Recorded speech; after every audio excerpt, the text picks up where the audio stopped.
Isang lalaki ang arestado ng PNP Highway Patrol Group matapos mahulihan ng mga smuggled na sigarilyo sa kahabaan ng Panaca National Highway sa Davao City. Nakatutok dyan si Patrolman Mark Roland Feliciano.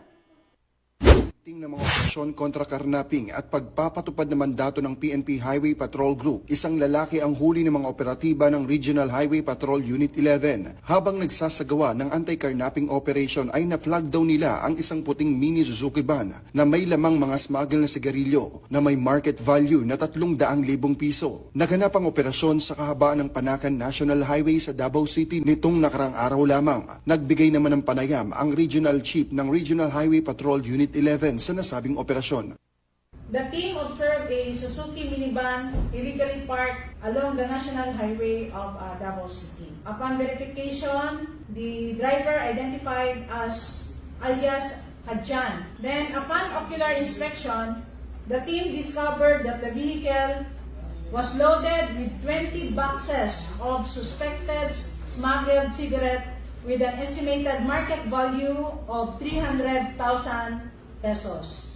The Suzuki minivan and the 20 boxes of suspected smuggled items or cigarettes were under the custody of this office.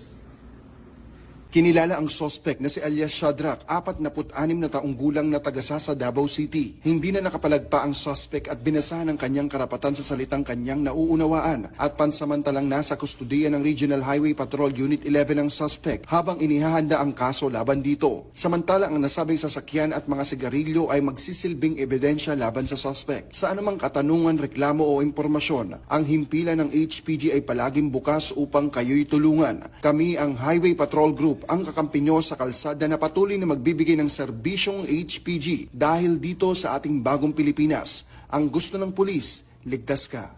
At sa iba pang balitang serbisyong HPG, tumutok lamang sa aming YouTube channel at Facebook page na Police News Network. Mula sa tanggapan ng kakampi nyo sa kalsada, ako po si Patrolman Mark Roland Feliciano para sa Police News Network, alagad ng batas, tagataguyod ng balitang pulis.